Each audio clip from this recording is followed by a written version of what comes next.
Hello everyone! So ipapakita ko sa inyo kung paano namin ginawing black to red si NK400 at yung mga gamit na ginamit din namin. So baka naman guys, pwede kami makahingi ng like sa inyo sa baba at sana magustuhan nyo din yung video na ito. So after 2 coats of primer, lilihain po natin siya. Bakit? Para kuminis, pumantay at kumapit lalo yung pintura niya. After nyo lihain, syempre huhugasan nyo para matanggal yung mga debris. So sa pintura naman, may 3 chemical kaming ginamit. Ito yung hardener, thinner at yung mismong pintura. So by the book, sinundan lang namin siya kung ano yung tamang mixture at yun, salpak na, di ba? At kung makikita nyo din, nag-base color kami dito ng silver para sa susunod na kulay is candy tone para mag-pop up siya lalo. Kasi nga, yung kulay mo sa ilalim white tapos pinatungan mo ng red. Pero pag yung kulay mo sa ilalim is black, kulay red din ang labas niya pero dark.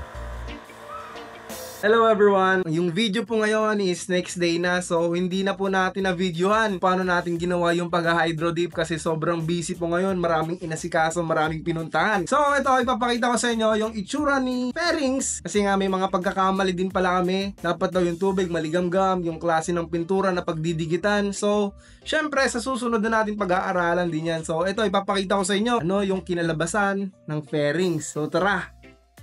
So ito guys yung na hydro dip na natin, lahat ng candy red. So ito siya, oh. Tignan nyo. Skulls yung ginamit naming film. Dami, skulls with S. So ito yung kinilabasan. So bigyan natin ito. Ito guys, itsura ng skulls. Hawakan ko para makita nyo ng maigi. Yata makita sa camera eh. So ayan siya. Ayos ba guys?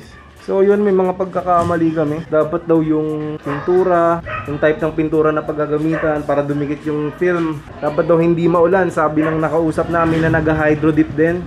Kasi yung humidity ng film, tsaka pag natapos nyo na gamitin yung rolyo ng film, dapat itago nyo kasi nag-absorb siya ng tubig eh. So yun yung mga pagkakamali din namin, no? So at least sa susunod, diba guys, basic na lang yan sa amin. So dito kami hydro dip, DIY lang talaga, pinuno lang tubig tapos laging nililinisan. So sa susunod, syempre yung keso din at yung NMAX din ang papagandahin natin. So yun guys, stay tuned lang kayo dyan ha.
Hello everyone! So natapos na po natin si NK400. So kung titignan nyo, wala na po siya dito. So abangan nyo na lang, gagawa din kami ng mga video ng mga cutscenes ni NK400. Syempre, napaka-pogi ni NK.